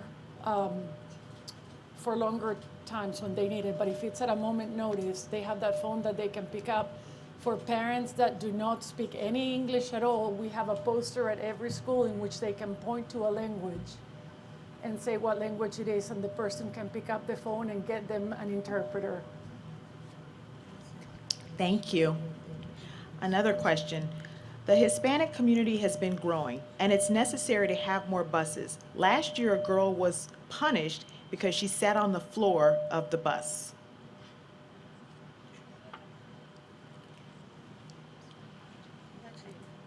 That's me, okay. So we have been working to expand and increase the number of drivers that we have, and that really is the most significant limitation in terms of the number of routes that we run. We have implemented some incentives within that department that seem to be doing a good job of helping us increase the number of full-time drivers that we have, but we're still about 20 away from where we should be as a school system. So it's a tough job. The hours are a little bit of a challenge, but I think we're seeing some improvement there, and I'm hopeful that we're able to increase the number of routes that we have and reduce any overcrowding that we have on the buses. However, I would like to know specifically if we have a bus where there's a crowding situation where the child is not in a seat, because that is a safety issue, and we're going to do something to resolve that as quickly as possible. Okay, thank you. And another question from the interpreter. Oh, I'm sorry, go ahead. Also mention, especially some of you know, I'm from a district that's some of you refer to out in the hinterlands, so I know that. But I want you to be aware that we have bus rides for some of our elementary students who do not get home till 5:15. So, again, it's another question to our community. Is that acceptable? Is that how far we want kids to be on? Do we need double bus runs? Also, in our Head Start program, these are our young guys. I serve on the Head Start Policy Council. We have some of our little guys who are less than 4 years old on a bus for 2 hours to get and access Head Start services. Not to say anything about my daughters, but sometimes after being 2 hours in the car, let's just say sometimes when they get out, it's not pleasant. So this is a student who's coming and getting amazing services at our Head Start program. Somebody asked a question on that, I could brag on it. But I'm trying to say growth impacts us in many different ways. Having double bus runs, running kids farther distances, and sometimes the answer is redistrict, but sometimes it's even, that doesn't help. We do have a large county, we are spread out, and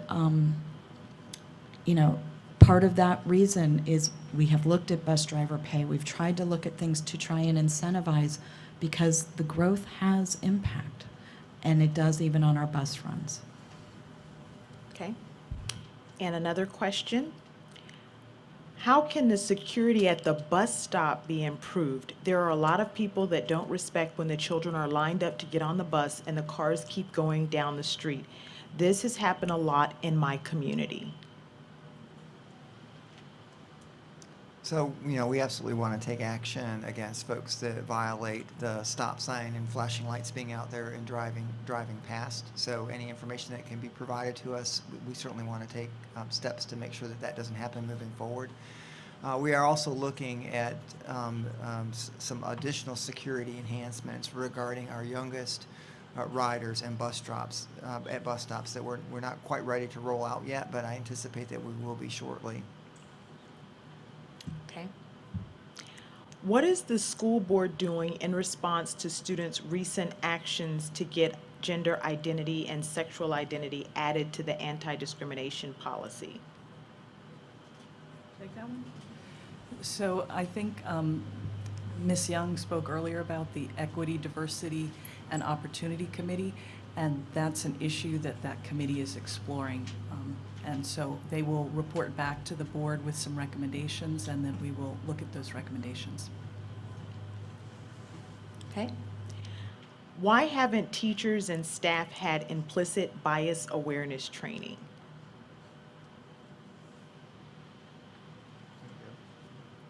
You want me to go?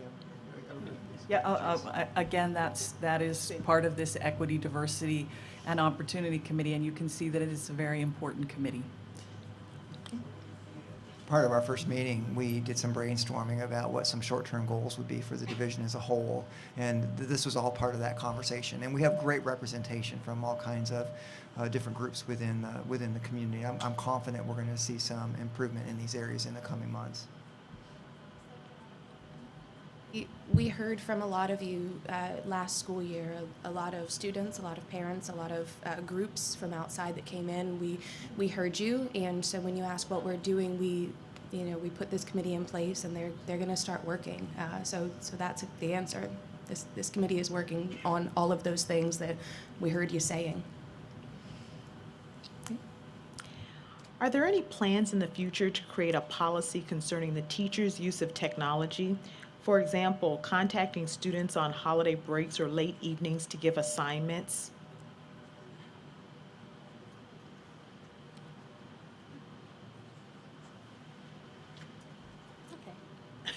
Well, I didn't know that was occurring. And the only employees that work for the school board are Dr. Benson and our clerk. So everybody else works for him. Thank you, Ms. Healy. I You're appreciate that. So, I mean, this and the whole role of homework in the teaching and learning process is a part of a dialogue that we're having in the division as a whole, and whether or not there should be times where we absolutely have a clean break, for our students, but also for staff. So there's a time that there's not this carryover where you're going to be held responsible for some period of time, the winter break being one of those times. I would hope that in making assignments known to students across the division that we do that in a timely manner, and that's not something that is a late night add-on, but is part of what's being communicated during the regular class time. So if somebody has some more specific information about that issue, I'd love to know more about it. Better funding for special education compliance, especially for students accessing the general education curriculum. Winding Creek has been out of compliance with my son with autism. What can we do to fix this? They need more TAs and teachers now. So if we have an out of compliance issue, we need to address it, and that might mean compensatory services. And so that's a very specific issue. I would love to get the contact information for whoever that is, and we'll follow up after the meeting. Ben Goodman. And you also saw in the budget data that Mr. McOsker showed you, there were quite a few, is it all? There were quite a few positions that are being added in the next school year for compliance. So that is an area that the school board has deemed non-discretionary. If we need positions to be in compliance with the law, they have to be filled.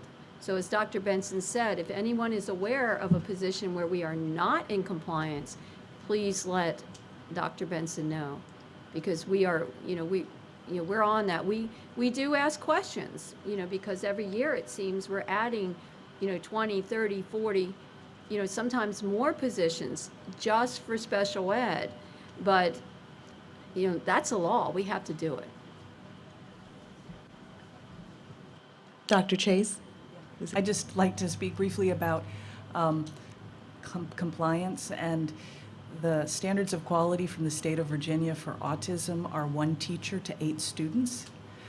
Stafford County, we staff at 1 teacher and 2 paras for some number of students. So we do try.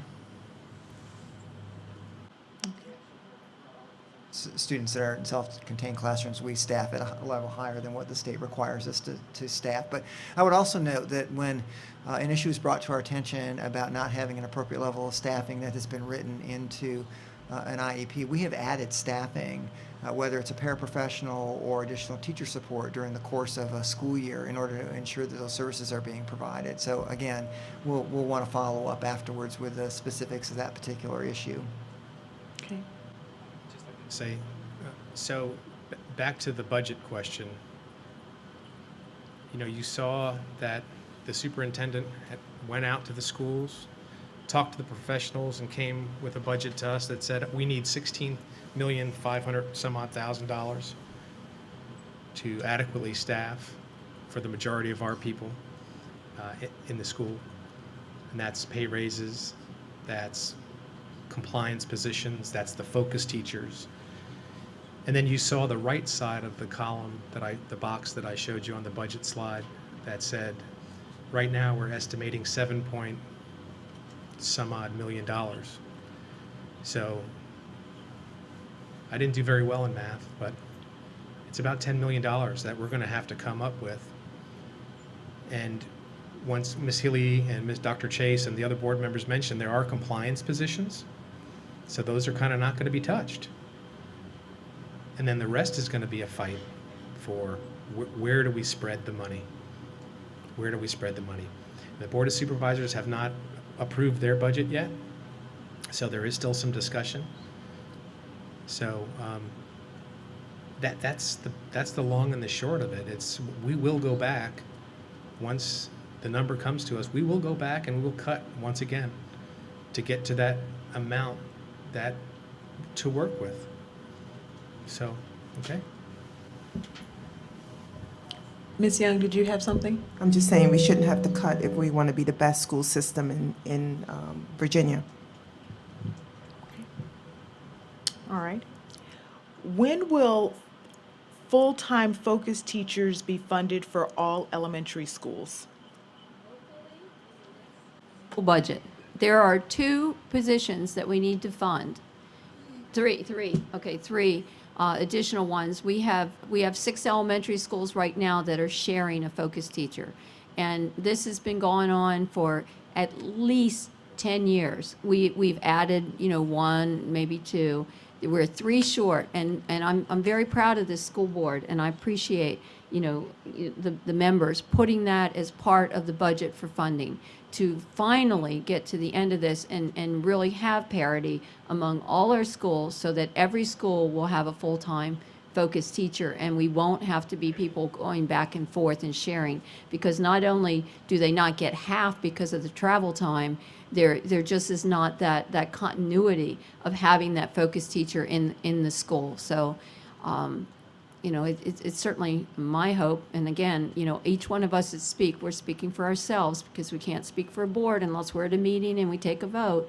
But it's my hope, and I believe that, there is a lot of support for that. So hopefully this will be the year. But it looks like we are going to have to be making some severe cuts in what's proposed. If I could just add one more thing to that also. One of the things that was identified, at least in some of the preliminary reports that we've seen analyzing our IB and our advanced programs governor's school, I have some concern, and I know other board members share, of the diversity that is in that in those programs and whether it does reflect our community. Even though it sounds like, well, a focus teacher in elementary school, but you know, you need to vision for all kids of what their next step could be.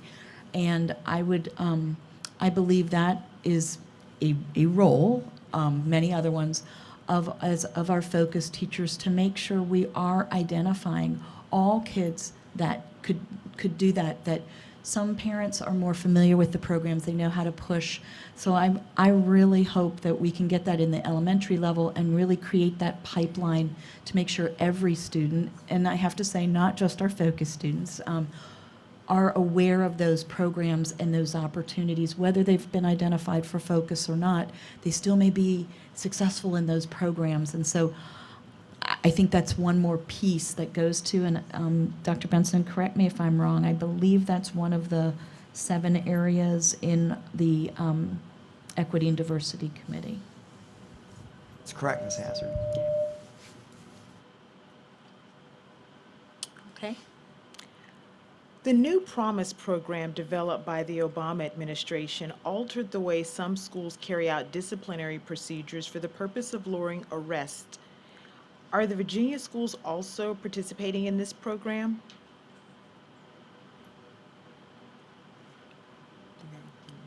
I don't know. Okay. I would just add, if we're going to talk about discipline, and we'd spoken about this a little bit earlier, I am a big fan of restorative justice practices as a part of discipline. And it's not just about disciplining a child for a mistake that they made, but also making sure that those children have a responsibility for correcting whatever that action was. And I'm hopeful that we will see more of that as potentially coming out of the Equity, Diversity, and Opportunity Committee as well. Okay. Why are children pulled out for the extra help during class time? This causes children to miss class time and would seem to put them farther behind. Why not a before or after school program for help? Could not specialty teachers work a different shift? Many children are already in before and after school childcare. It really depends on the type of service that's being provided. So, and we're not going to rely on any one model to provide that service. But if a student is receiving services from a speech pathologist, as an example, that is likely going to be a pull-out kind of an experience. It's quite possible that, in terms of gifted services, it will be a combination of pull-out and push in to the classroom, which is an important part of our model. So there's no one way for us to deliver those services. It really depends on the type of services that's being provided. There are opportunities, of course, for our students to attend get additional support outside of the regular school hours. I don't know that we could provide enough time to do everything that we would need to do. So we have a lot of adults that work in our buildings today in providing a wide variety of support structures for our young folks, and so it's. Folks kind of go with the flow in the building. If you've been in a school to see this happen, whether it's a small group that's working over here in mathematics instruction or students that are getting support with speech or you name it. And it just, quite frankly, it seems to work pretty well. Okay. Oh, go ahead. Hello. So once again, just last night, my wife pulled me aside and said, you know, she's kind of the boss, right? So. And she kind of figures out where the 4 kids are doing, what they're not doing, and checks School Fusion and kind of really rides them pretty well. And I got pulled into a conversation that, Dwayne, I want you here to hear this. You're not going to participate in this sport unless you pull your grades up. But I will tell you that once the email was sent to the school teacher at Dixon Smith, I'll mention it, I mean, the teachers are just working after school to, you know, they don't have to stay there after their hours, you know, and they're doing it. And hey, at 3 to 4 o'clock, I'll see my son. I'm not going to mention his name because he's going to cry.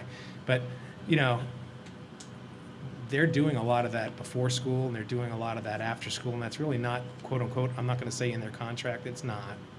And we realize that. And so, I mean, just, anyway, okay.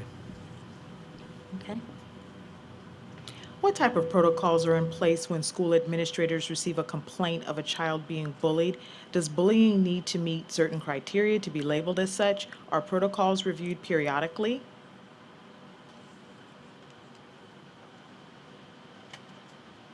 So bullying is defined in our student code of conduct, and there are consistent expectations for investigation at the school level. There's also an avenue for escalation in the event that parents feel like it was not addressed appropriately. We frequently have things that were addressed at the school level elevated to our chief elementary, chief secondary officers at the school building, and sometimes to me.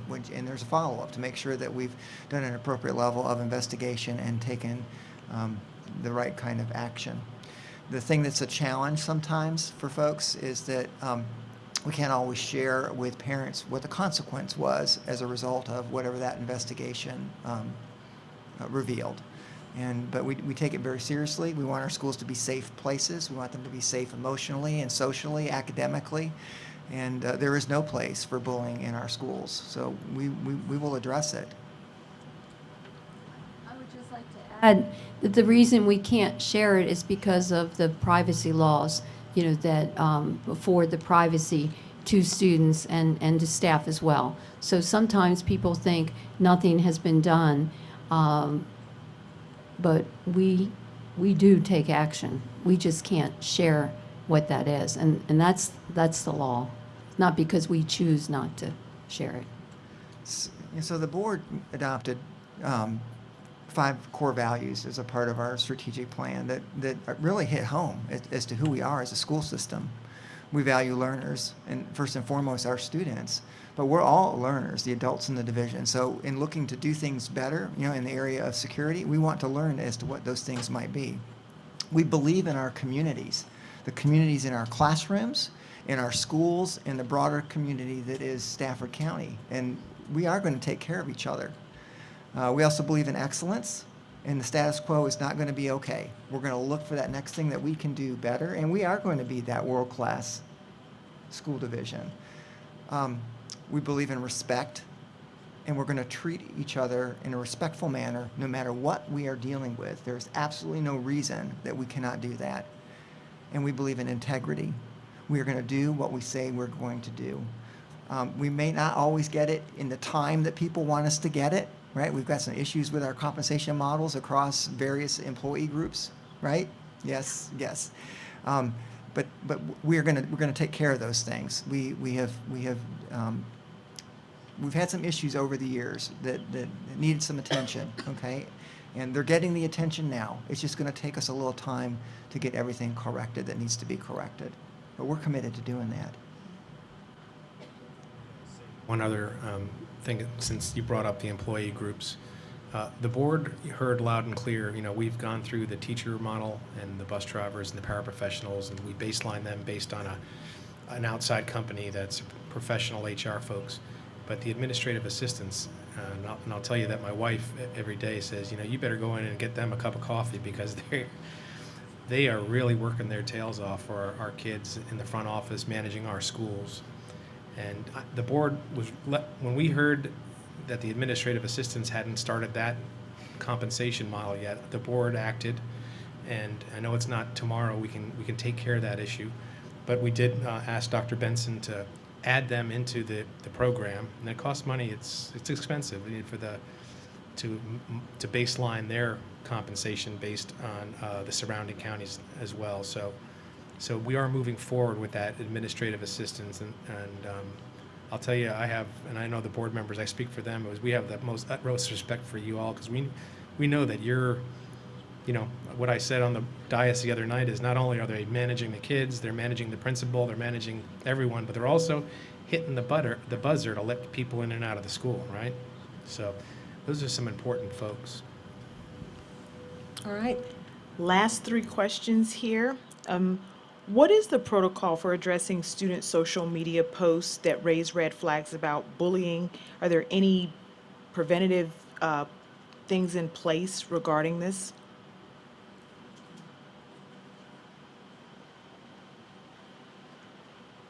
I'm sorry, Ms. Young, did you say something? See something, say something. Okay. and we will do something.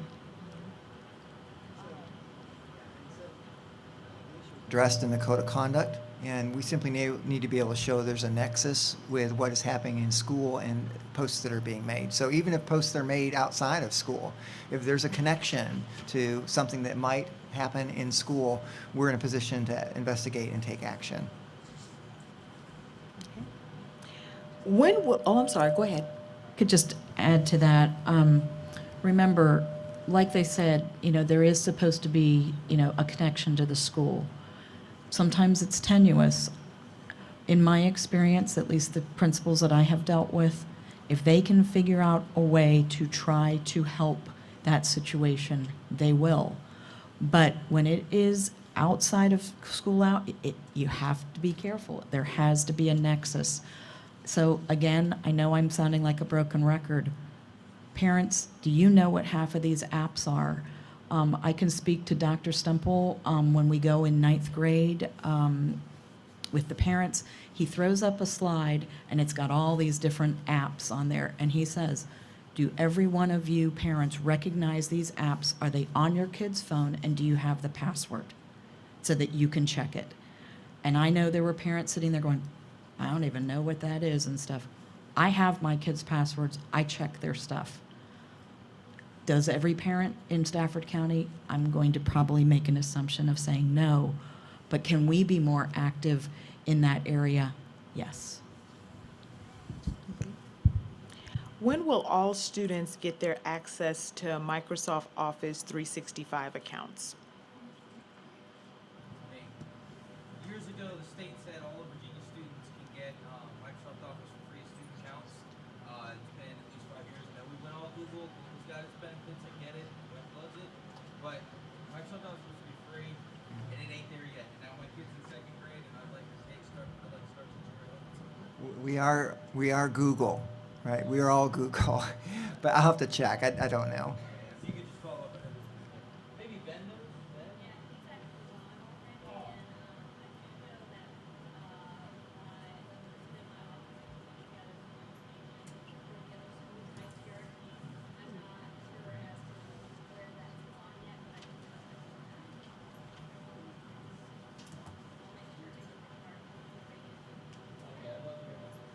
Okay, thank you. And our last question. Why are staff members allowed to send their children to a school that is and has been closed to transfers? Many of these employees are not following policy and sending them closest to their workplace. Why are there 2 sets of rules? My child's teacher, here's question number 2. My child's teacher hates the cell phone policy. They say it's very disruptive and the kids misbehave more. They say the principal doesn't listen to their complaints. Can we repeal this policy? Twofold question, doesn't have a name.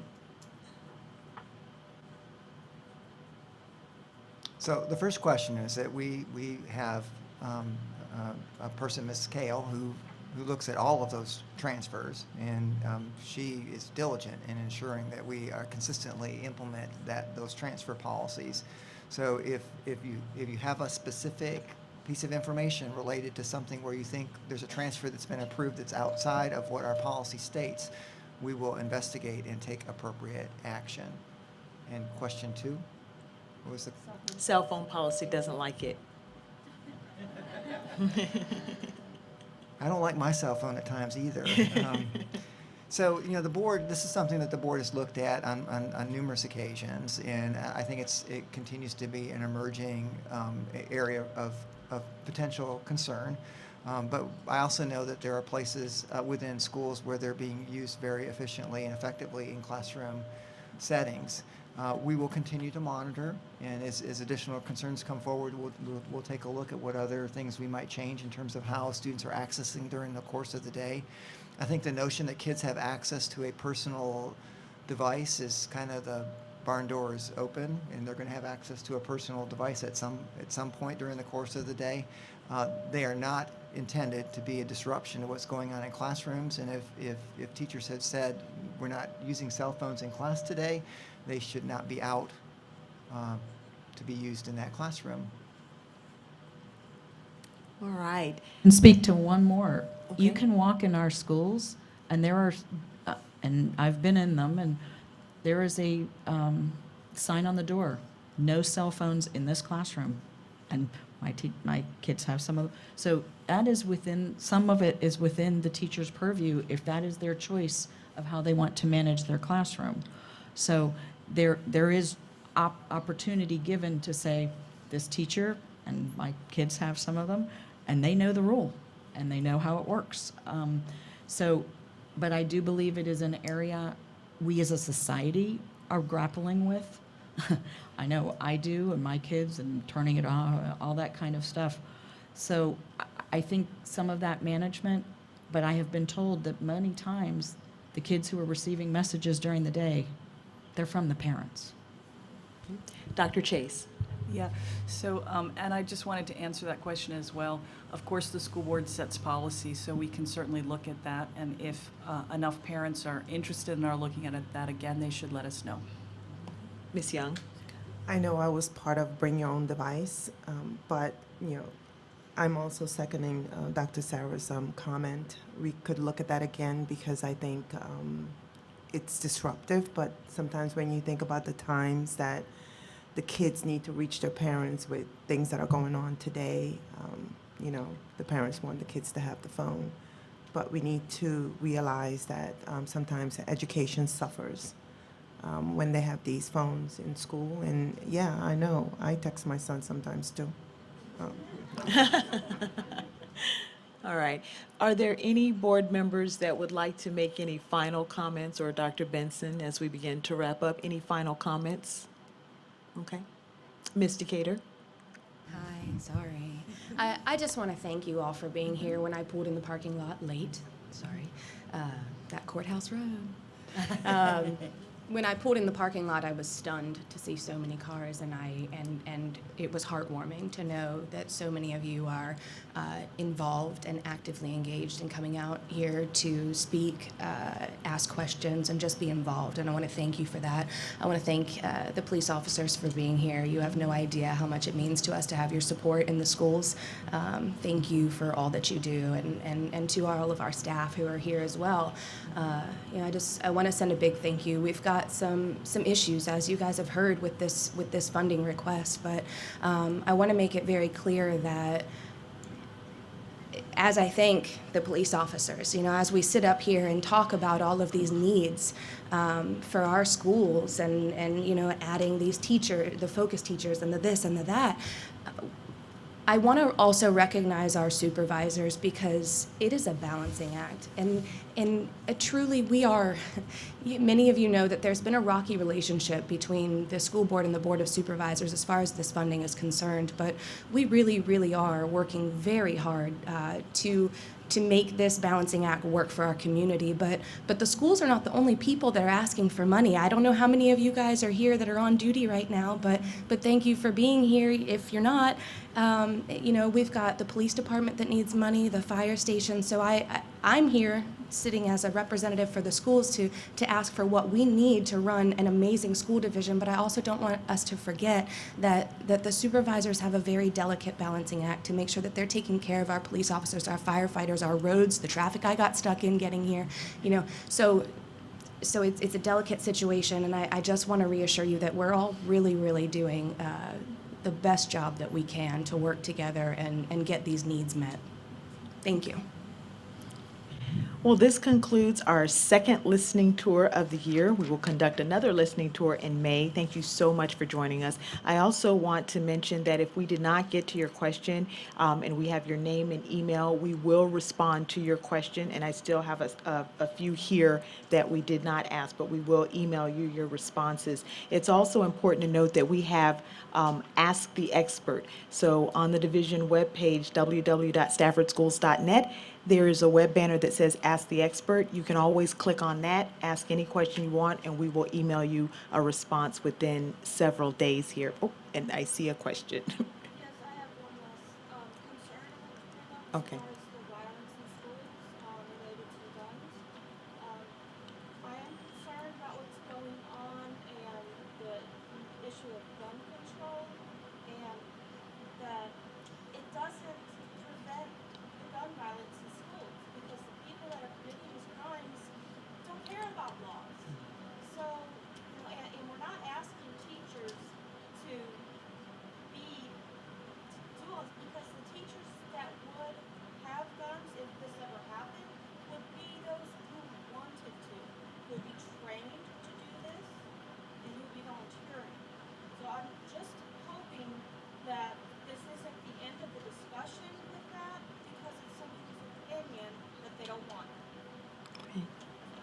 Thank you. Thank you so much. And again, thank you so much for coming out tonight. I think this is one of our largest or most well-attended listening tours. This is our second year having them, so thank you all for coming out. I know you're all very busy. Again, thank you to the sheriff and your folks that came out. Thank you to the school board members for coming out, and we hope to see you at our next one in May. I hope it's been informative and helpful. Thank you.